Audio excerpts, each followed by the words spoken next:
아무리 과일 탕후루가 잘 나가도 밀가루 탕후루가 제일 좋더라. 얼마 전 SNS에서 뜨거웠던 글인데요, 진짜 이만한 탕후루가 없긴 하죠. 반죽을 기름에 튀긴 후 크림으로 채우거나 설탕을 끼얹은 디저트. 오늘의 주제는 도넛입니다. 굉장히 유혹적이지만 도넛 하면 떠오른 건 대부분 부정적인 키워드입니다. 건강에 나쁠 것 같다, 나태함의 상징이다. 도넛을 가장 많이 먹는 나라인 미국인들마저 이렇게 이야기를 하죠. 초콜릿과 도넛은 미국인들이 꼽은 몸에 안 좋을 것 같은 음식 탑2입니다. 그럼 초콜릿을 끼얹은 도넛은 뭐 악마의 음식인 거죠. 그럼에도 불구하고 미국인들에게 도넛은 엄청난 존재감을 가집니다. 6월 첫 번째 금요일을 도넛의 날로 지정하기도 했죠. 왜 이렇게 도넛에 집착하는 걸까요? 오늘 돈슐랭은 도넛, 그 중에서도 미국인들에게 도넛이 어떤 의미인지 이야기를 해볼까 합니다. 저는 김밥이고요. 제가 오늘 떠먹여드릴 이야기, 악마의 디저트 도넛입니다. 돈슐랭에서 다양한 음식들의 기원을 찾아봤지만 도넛은 뿌리를 찾기가 굉장히 힘듭니다. 일단 기본적으로 반죽을 기름에 튀긴 음식은 세계적으로 흔한 음식입니다. 역사로 따지자면 기원전까지 올라가거든요. 사실 기름에 튀겼다고 다 도넛이라고 할 수도 없지만요. 여러 설들이 있지만 도넛은 네덜란드에서 유래됐다고 보는 사람들이 많습니다. 정확히는 네덜란드계 사람이 미국에서 만들었다는 거죠. 네덜란드에는 올리코액이란 기름에 튀긴 빵이 있는데요, 이게 도넛의 원형이라는 겁니다. 하지만 이것도 깔끔한 설명은 아니죠. 프랑스에서도 비슷하게 생긴 메니에라는 빵을 먹고 있었거든요. 사실 이 두 가지 빵 모두 만드는 방법이 비슷할 뿐이지 우리가 아는 도넛의 모양은 아닙니다. 도넛 하면 떠오르는 이 고리 모양, 가운데 구멍이 뚫려있는 이 모양은 누가 만든 걸까요? 19세기 헨슨 그레고리라는 뱃사람이 만들었다는 이야기가 있긴 한데요, 사실을 뒷받침할 만한 자료는 부족합니다. 대신 도넛에 구멍이 생긴 이유는 분명하죠. 도넛은 이스트를 넣어 부풀린 반죽을 튀기는 게 정석입니다. 하지만 19세기 중반쯤 제빵계에 혁신적인 아이템이 등장해요. 베이킹소다와 베이킹 파우더 같은 화학 발효제가 등장했거든요. 이스트보다 저렴하고 편리하기 때문에 등장하자마자 제빵사들이 많이들 찾았죠. 이스트는 반죽이 발효되는 데까지 시간이 걸린 편입니다. 또 살아있는 균이다 보니 다루기가 예민해요. 반죽의 온도를 꼭 맞춰줘야 하거든요. 하지만 베이킹 파우더는 넣자마자 바로 부풀어 오르니까 빵 만드는 시간도 줄일 수 있습니다. 이때부턴 도넛을 만들 때도 화학 발효제를 넣었는데요, 이게 한 가지 단점이 있습니다. 반죽이 물러지고 끈적해지는 거죠. 이러다 보니 도넛을 한가운데까지 익히기가 까다로워진 겁니다. 이걸 해결하기 위해서 도넛에 구멍을 내자는 아이디어가 나왔고, 이게 확산됐다는 게 정설이죠.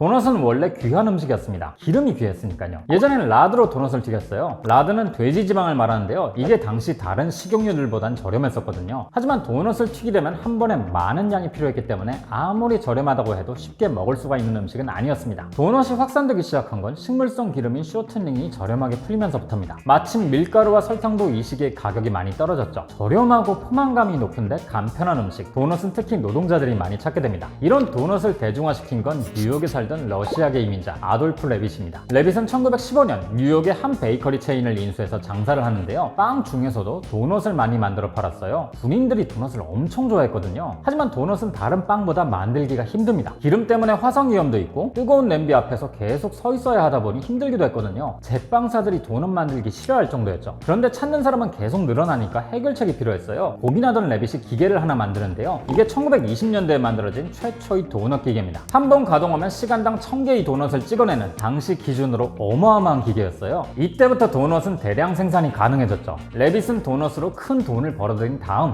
미국 전역으로 영업을 나갑니다. 도넛을 판 건 아니었고요, 도넛 기계를 들고 나갔어요. 켰다 하면 1000개씩 찍어내는데 당연히 많은 빵집에서 이 기계를 사들였죠. 레빗은 여기서 한 번 더 욕심을 냈어요. 대량 생산에서 제일 중요한 것이 상품의 균질성입니다. 도넛 기계가 나타나면서 대량 생산이 가능해졌으니 이때부터 매번 동일한 품질로 만드는 게 중요해졌어요. 그런데 도넛 반죽이 매번 다르게 나오면 맛이 달라지니까 그냥 도넛 믹스를 만들어 같이 파는 아이디어를 낸 겁니다. 그래서 레빗은 바로 노른자 분말을 만들던 업체를 찾아갑니다. 밀가루, 설탕, 건조 노른자 분말을 섞은 도넛 믹스를 이렇게 만들게 됐죠. 그리고 자신이 만든 기계를 쓰는 빵집에 찾아가서 영업을 했어요. 이 믹스까지 쓰면 더 빨리 많은 도넛을 만들 수 있는데 한번 같이 써보란 거죠. 당연히 많은 사람들이 이 믹스를 같이 샀고, 덕분에 레빗은 현대 도넛 생산 체계를 완성했다는 평가를 받게 됩니다. 빨리 만들 수 있고 저렴한 데다 포만감까지 있는 음식, 어떨 때 가장 많이 팔릴까요? 돈슐랭을 봐오셨던 분들은 눈치채셨을 텐데요, 이런 특징을 가진 음식은 위기 속에서 빛을 발합니다. 1930년대 경제 대공황이 일어나면서 소비가 얼어붙는데요, 도넛이 이때 엄청난 주목을 받았어요. 레빗이 세운 회사 20개에 따르면 1933년엔 12억 6천만 개의 도넛이 팔렸는데요, 6년 뒤인 1939년엔 39억 6천만 개가 팔렸다고 합니다. 이후 세계대전이 일어나면서 구세군이 전쟁터의 병사들에게 도넛을 구호품으로 줬는데요, 군인들이 이걸 또 엄청 좋아했다고 합니다. 그리고 전쟁이 끝난 후에 도넛은 미국에서 완전히 대중화됐죠. 원래도 미국에 도넛 가게가 많긴 했지만 딱 이 시기에 엄청난 도넛 브랜드가 등장합니다. 1937년 버논 루돌프라는 사람이 도넛 가게를 오픈하는데요. 일반 가게는 아니었고 지역 상점에다가 도매로 도넛을 팔았어요. 그런데 이 집 갓 나온 도넛 냄새가 기가 막히다는 거죠. 그래서 지나가는 사람들이 제발 그 도넛 좀 팔아달라고 하니까 이때부터는 일반 손님들에게도 도넛을 팔기 시작했어요. 근데 이것도 상시 판매는 아니었고요. 자정부터 새벽 4시까지 딱 4시간만 팔았죠. 뭔가를 먹기엔 애매한 시간인데 왜 이 시간에 도넛을 팔았던 걸까요? 도넛은 원래 아침 식사로 먹던 빵입니다. 아침에 도넛을 팔기 위해선 자정부터 도넛을 만들어야 했어요. 지금도 미국에 가면 밤새 영업하는 도넛 가게들이 있죠. 이게 옛날부터 이어진 겁니다. 누가 이 새벽에 도넛을 먹으러 오나 했지만 장사가 너무 잘 됐어요. 나중엔 도매 판매량을 앞지르게 됐죠. 이곳이 바로 크리스피 크림입니다. 크리스피 크림 하면은 바로 떠오르는 이 네온 사인. 여기에 불이 켜지면 각 구운 도넛이 나왔다는 뜻인데요. 이걸 설치했던 게 무려 1950년대부터입니다. 사람들은 갓 나온 크리스피 크림을 엄청 좋아했거든요. 예전엔 여기에 불이 들어오면 글레이즈드 하나를 공짜로 주기도 했었죠. 크리스피 크림인 미국 남부 지역에서 유명세를 떨치고 있을 때 미국에서 도넛을 소비하는 방식이 조금 바뀝니다. 1950년대부터 자동차의 시대가 열렸거든요. 많은 사람들이 차를 끌고 다녔고 출퇴근도 자차를 이용했죠. 그래서 차에서 음식을 먹는 문화가 퍼지게 됩니다. 도넛은 이때도 존재감을 드러냈어요. 운전하면서 먹기 딱 좋은 음식이거든요. 한 손으로는 운전대를 잡고 한 손으로는 도넛을 먹는 거죠. 랜디스 도넛도 이때쯤 드라이브인 도넛 가게로 시작했어요. 1953년 LA 공항 근처에다 매장을 오픈하는데요. 주변에 드라이브인 도넛 가게가 워낙 많다 보니 차별화할 만한 뭔가가 필요했죠. 그때 떠오른 게 바로 이 조형물입니다. 엄청나게 큰 도넛 모양의 조형물을 매장 위에 올려두면 멀리서 운전을 하던 사람들도 바로 보고 찾아올 거란 예상이었죠. 이게 어느 정도로 컸냐면 공항에 착륙하려는 비행기에서도 보였다고 할 정도였어요. 지금은 한국에서도 먹을 수 있는데요. 2023년 기준 전 세계 매장 31곳 중에 6곳이 우리나라에 있습니다. 사실 랜디스 도넛은 애초에 캘리포니아 로컬 도넛 가게이긴 하거든요.